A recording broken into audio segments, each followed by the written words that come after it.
ஆண்டவரில் எனக்கு மிகவும் பிரியமான அழகாபுரம் பங்கு தந்தை எட்வர்ட் ராஜன் அவர்களே, திருத்தொண்டு அவர்களே, தந்தை எட்வின் அவர்களே,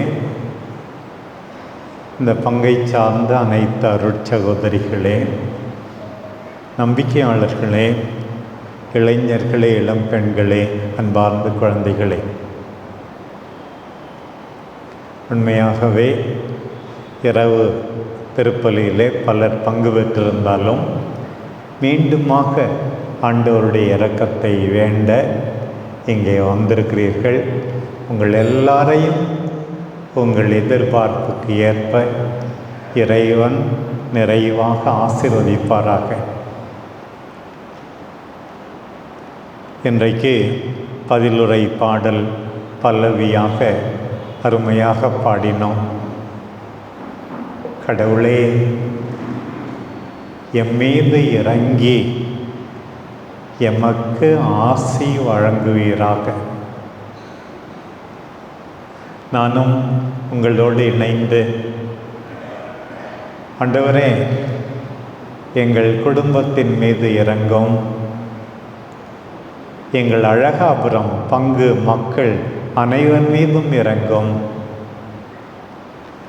எங்கள் சேலம் மறை மாவட்டத்தின் மீது இரக்கம் கொண்டு எல்லாருக்கும் ஆசி வழங்குவீராக என்று தான் கேட்கிறேன்.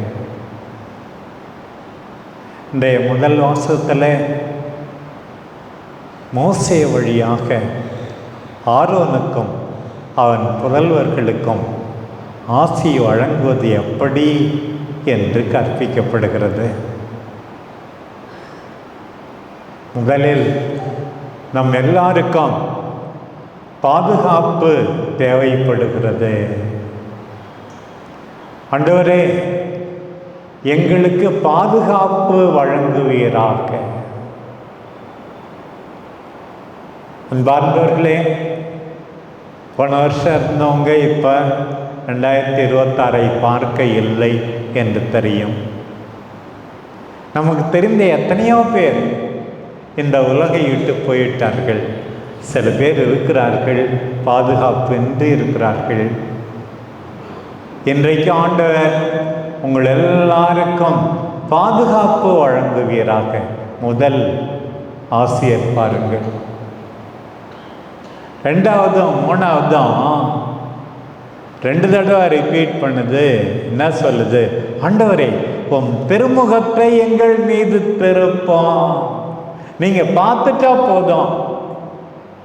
சில பேர் சொல்லுவாங்க, ஏன் நம்ம பங்குல இருந்தோம், என்னம்மா விஷயம், ஏம்மா ஏதாவது வேணுமா, ரெக்கமெண்டேஷன் லெட்டர் வேணுமா, ஏதாவது உதவி வேணுமா, பார்க்கணும்னு சொல்கிறீங்களே.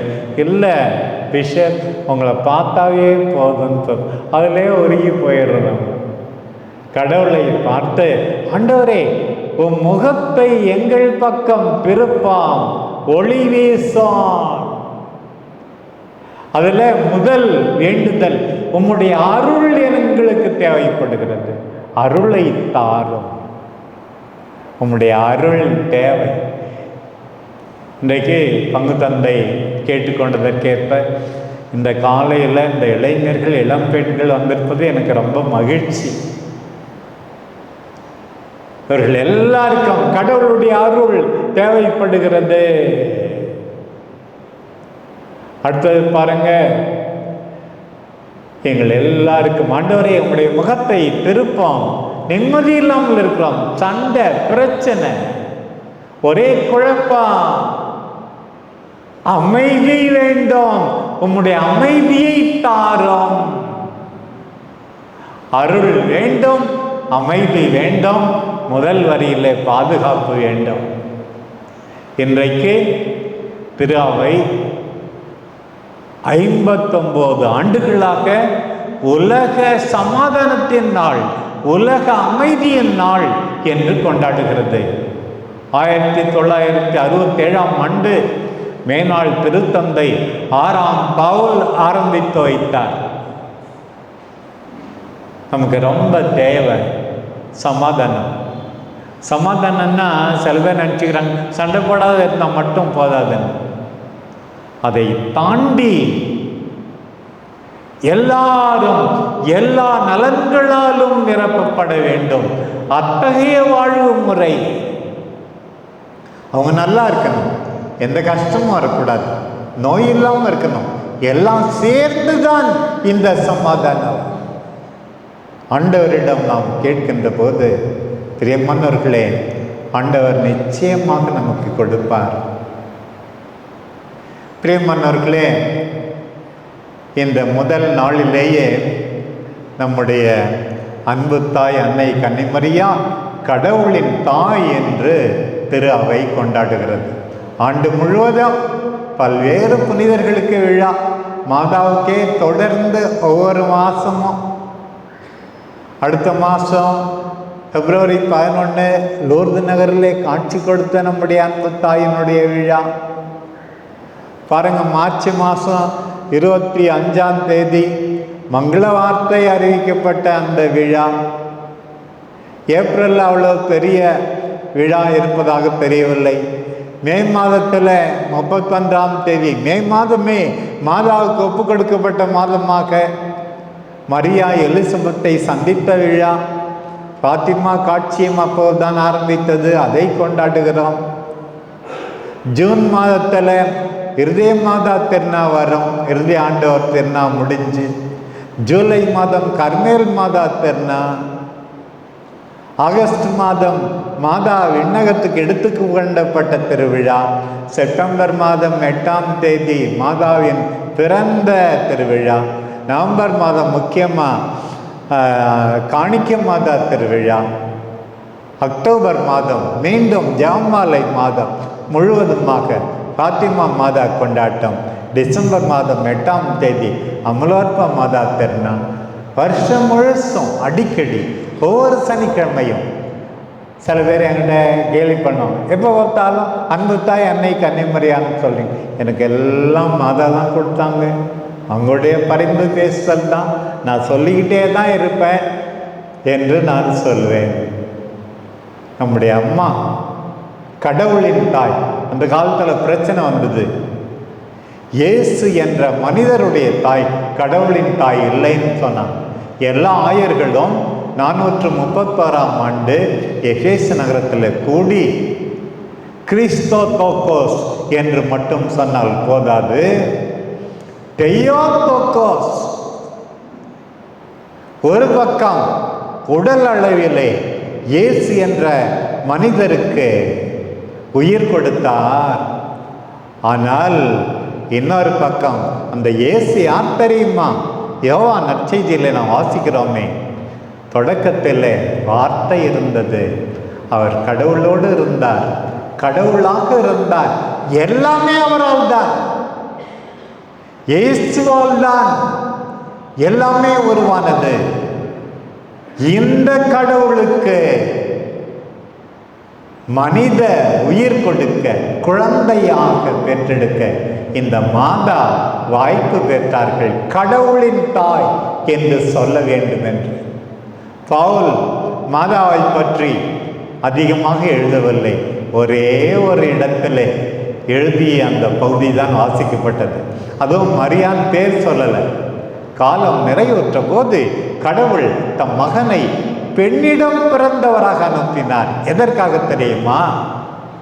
ஒரு பக்கம் நீங்களும் நானும் தூய ஆவியால் நிரப்பப்பட வேண்டும், இன்னொரு பக்கம் நீங்களும் நானும் மாதா பெற்றெடுத்த அந்த மகனின் மனநிலையை பெற்றுக்கொள்ள வேண்டும்.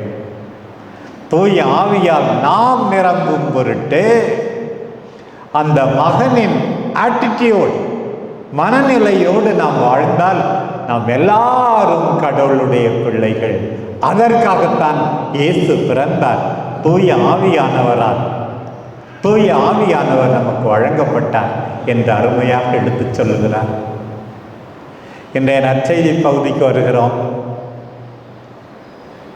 கிறிஸ்துமஸ் பெருவிழாவுக்கு நள்ளிரவு திருப்பலியில்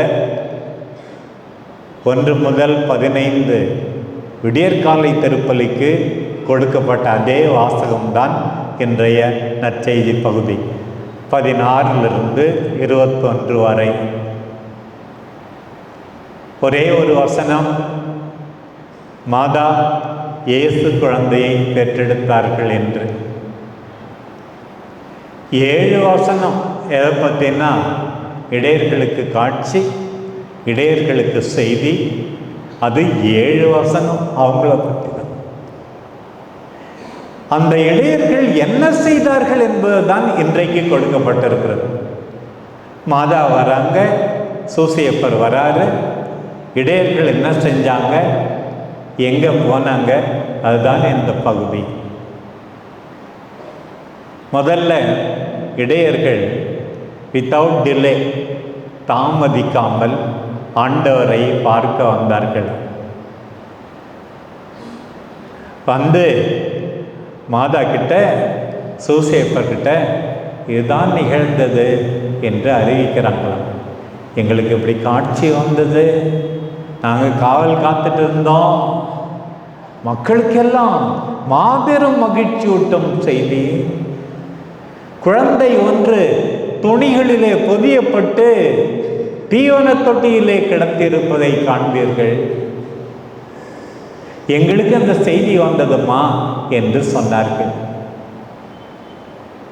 கேட்டவங்கெல்லாம் வியந்தார்களாம். மாதா என்ன பண்ணாங்களாம், எல்லாவற்றையும் உள்ளத்தில் இருத்தி சிந்தித்தார்களாம். 19வது வசனத்தில் இப்படி சொல்லியிருக்கு. ஒன்றும் அதிகமாக பேசலை அந்த அம்மா. ஒரு பக்கம் லூக்கா இயேசு பிறந்தபோது மாதாவை பேச விடவில்லை. இன்னொரு பக்கம் யோவான் இயேசு சாகும்போது மாதாவை பேச விடவில்லை.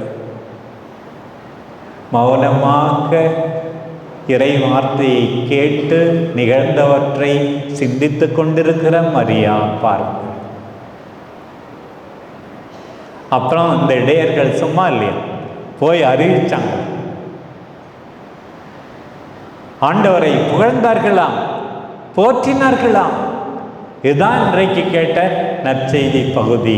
பாருங்கள், இந்த இடையர்களிடமிருந்து கற்றுக்கொள்வோம். புதிய ஆண்டுக்காக இன்னும் அதிகமாக சென்றார்கள், அறிவித்தார்கள், கண்டார்கள், வந்து அறிவித்தார்கள். மீண்டும் தங்கள் ஆடு மேய்க்கும் தொழிலை தொடர்ந்து வித்தியாசமாக அவர்கள் செய்திருப்பார்கள். இதுதான் நம்முடைய வாழ்க்கை. வாருங்கள், ஆண்டவரை காணுங்கள், ஆண்டவரை கேளுங்கள். வாருங்கள், ஆண்டவரை அறியுங்கள். போங்கள், ஆண்டவரை அறிவியுங்கள். போங்கள், புது வாழ்வு தொடங்குங்கள். மீண்டும் அதே டீச்சர் வேலை தான், அதே பிஸ்னஸ் தான், அதே ஆஃபீஸ் தான், மீண்டும் அதே தான் அந்த இடையர்களுக்கு. ஆனால் புது மனிதர்கள், தொடப்பட்டவர்கள், புது மகிழ்ச்சி. மெசியாவை கண்டோம், தீவன தொட்டியிலே குழந்தை கிடத்திருப்பதை பார்த்தோம். உற்று பாருங்கள் நம்முடைய அன்பு தாயை, யோசேப்பை. எப்படியெல்லாம் எதெல்லாம் நினைத்திருப்பார்கள். கப்ரியேல் தூதர் நான் கடவுளின் தாயாக வேண்டும் என்று சொன்னாரே, அவரிடம் கேட்டேனே, நான் கணவனை அறியேனே என்று. இதோ உம்முடைய அடிமை என்று பதில் கொடுத்தேனே. யோசேப்பு புரிந்து கொள்ளாமல் தவித்த போது கண்ணீர் விட்டு கதறி அழுது கொண்டிருந்தேனே, ஆண்டவர் அவருக்கும் வெளிப்படுத்தினாரே. சீசர் அகுஸ்தியன் சட்டம் வந்ததே, நானும் உங்களோடு வருகிறேன் என்று நெடும் பயணத்தை மேற்கொண்டேனே. கண்ணீர் விட்டு கதறி யோசேப்பு இடம் கேட்ட போதெல்லாம் என் இதயமும் அல்லவா சிதைந்து போனது. துணையின்றி மாட்டுக்கொட்டில் என் குழந்தையை பெற்றெடுத்தேனே. எனக்கு ஒன்றுமே தோன்றவில்லை, ஆகாயத்திலே காட்சி இல்லை, இந்த இடையர்களுக்கு காட்சியா? எல்லாவற்றையும் சிந்திக்கின்ற மரியா, நம் அன்பு தாய் அன்னை கன்னை மரியா. பிரியமானவர்களே, இந்த புதிய ஆண்டில் நாம் என்ன செய்ய போகிறோம்? எப்படி வாழப் போகிறோம்? இளைஞர்களை பார்த்தால் பொறாமையாக இருக்கும். நம்ம வாழ்வெல்லாம் முடிஞ்சு போச்சு, இவர்களுக்கு இன்னும் நாட்கள் இருக்கிறதே. கடவுள் கொடுத்திருக்கின்ற ஒவ்வொரு நொடியும் உன்னுடைய கையில் இரக்கத்தின் நாள், வீணாக்கி விடாதே. ஆண்டவர் அழைக்கிறார். நீ பிறக்கும் போது இருந்த உலகத்தை விட நீ சாகும்போது இந்த உலகம் உன்னால் நல்லதாக, மிக அழகானதாக மாறும்படி நீ வாழ்ந்து காட்ட வேண்டும். டென்மார்க் பக்கத்தில் ஒரு சின்ன தீவு, கரடுமுரடான தீவு, மரம் செடி கொடிகள் எல்லாம் அதிகம் இல்லை. அங்கே போக் என்ற ஒருவரை அந்த நாட்டு அரசர் அனுப்பினார். இங்கே வந்து கடற்கொள்ளைக்காரங்க, பைரேட்ஸ் நிறைய பேர் இருக்காங்க, நீ கொஞ்சம் ஆட்களை கொண்டு போய் இந்த கொள்ளைக்காரனெல்லாம் வெற்றி கொள்ள வேண்டும் என்று அவர் சென்றார். பாடுபட்டு உழைத்தார். கடற்கொள்ளை, இந்த கொள்ளைக்காரர்கள் எல்லாம் முறியடிக்கப்பட்டார்கள். அந்த மனுஷன் திருப்பி அரசரிடம் வந்தபோது, உனக்கு என்ன அன்பளிப்பு நான் கொடுக்கறது அப்படின்னு கேட்டார். உடனே அரசன்கிட்ட அவர் சொன்னார், எதுவும் வேண்டாம், அந்த கரடு முரடான அந்த தீவில் எனக்கு கொஞ்சோண்டு இடம் கொடுத்தீங்கன்னா போதும், நான் அங்கேயே வாழ்ந்துக்கிறேன்னு சொன்னார். எல்லாம் வந்து நீ என்ன வேணும், முட்டாளாயவன், அடிக்கடி புயற்காற்று, பலத்த காற்று, அங்கே வாழவே முடியாது, அங்கே போய் இடம் கேட்குறானே என்றார்கள். இருந்தாலும் அவனுடைய வற்புறுத்தலினால் அரசன் இடத்தை கொடுத்தார். மரங்களை நட்டாராம், செடி கொடிகளை வளர்த்தாராம். கொஞ்ச நாளில் பார்த்தா பறவைகளே இல்லாத அந்த இடம் பறவைகளால் மிகுந்ததாம். நிலம் மிகவும் வளமையாக மாறியதாம். அவருடைய பேரன் தான் வந்து அமெரிக்காவில் புளோரிடாவுக்கு போனாராம். போயிட்டு அயன் மவுண்டன் என்று சொல்கிற அந்த இடத்தை வாங்கினாராம். எட்வர்ட் போக் என்ற அவர் அங்கே போனால் அவரும் இதே போல பூச்செடிகள், மரங்கள், பயனுள்ள செடி கொடிகள் இவற்றை வைத்தாராம். பிறகு சாகும்போது அவருடைய பேரன் புளோரிடா மாகாணத்துக்கே அதை எழுதி வைத்து விட்டாராம். இன்றைக்கு மிகப்பெரிய டூரிஸ்ட் சென்டராக அந்த அயன் மவுண்டன் வேலி இருக்கிறதாம். பாரு, நீ பிறக்கும் போது இருந்ததை விட உன்னுடைய வீடு, உன்னுடைய குடும்பம், உன்னுடைய பங்கு எல்லாம் சிறந்ததாக வேண்டும். இன்றைக்கு முடிவு கொள்ளுங்கள், நான் என்ன செய்திருக்கிறேன் என் உறவுகளுக்கு, சுற்றத்தாருக்கு, குடும்பத்தினருக்கு இன்னும் அழகாக வேண்டும், இன்னும் அருமையாக வேண்டாம். பிரியமானவர்களே, உங்களுக்கு தெரியும் 2ஆம் உலகப் போர் எப்படி முடிந்தது என்று. ஹிரோஷிமாவில் அந்த பாம் வெடித்தது, எவ்வளோ பேர் இறந்து போய்விட்டார்கள். சடாப்பா என்று ஒரு சிறு பெண், அப்பாவும் செத்துட்டாங்க, அம்மாவும் செத்துட்டாங்க, சொந்தக்காரங்களாம் செத்துட்டாங்க. அந்த பொண்ணு 683 நாள் என்ன செஞ்சான் தெரியுமா? டெய்லி ஒரு பட்டம் வரைந்து பறக்க விட்டதாம். 683 நாள் தொடர்ச்சியாக என்ன எழுதியிருந்துதான். இதை பார்க்கின்றவர்கள் சமாதானத்தின் தூதுவர்களாக மாறுங்கள். மனிதருக்கு இப்படி செய்ய முடியுமா? இப்படி ஆயிரக்கணக்கான மக்களை கொன்று குவிக்க முடியுமா என்று அந்த பெண் செய்தாராம். பாருங்கள், 683 நாள் முடிஞ்ச பிறகு செத்து போச்சு அந்த பொண்ணு. 684, 685, 686 ஆதின் நினைத்தார் முடியாமல் அந்த அமைதியின் நோக்கத்திற்காக பாடுபடுகின்றவர்கள் இன்றைக்கு வேண்டும். நீ அமைதிக்காக அந்த பெண்ணை போல பாடுபடுகிறாயா? ஆண்டவர் இன்றைக்கு கேட்கிறார். ஒரு பையன் அப்படிதான், ஸ்கூல்லேருந்து டெய்லி லேட்டு, 7ஆவதோ 8ஆவதோ படிக்கிற பையன் 6 மணிக்கே வீட்டுக்கு வந்துடலாம். இவர் வர்றது 8, 8:30, விளையாடிட்டு. டியூஷன் இல்லை, எக்ஸ்ட்ரா கிளாஸ் இல்லை. இனிமேல் லேட்டாக வந்தீங்கன்னா என்ன நடக்கும் தெரியுமா? உனக்கு வெறும் சோறு, ரசம், அவ்வளோதான், வேறு எதுவுமே கிடையாது. அப்படி சொல்லியும் கூட அன்னைக்கும் லேட்டாக வரான். அவன் பிளேட்டில் பாரு, சோறு, ரசம், மொத்தம்லாம் கறி, மீன், முட்டை எல்லாம் இருக்குது. மீதி பேர்லாம் உட்காந்து சாப்பிட போகிறான். அவனுக்கு என்ன செய்யறதுனே தெரியல. பரிதாபமாக வந்து உட்காரான் சாப்பிட. திடீர்னு அவங்க அப்பா அவன் பிளேட்டை எடுத்து தனக்கு வச்சுக்கிட்டு தான் பிளேட் எடுத்து அவனுக்கு வச்சாரான். தாராள அன்பு, கனிவு, கடவுளின் தன்மை, இரக்கம், தாம் பிள்ளை நல்லா இருக்கணும்னு சொல்லு. இப்படி கடவுளை மற்றவர்களுக்கு நீ காட்டக்கூடாதா? ஆண்டவர் இன்றைக்கு உங்கள் எல்லாரையும் அழைக்கிறாரே பாரு. பிரியமானவர்களே, நாம் எல்லாரும் புது படைப்பு.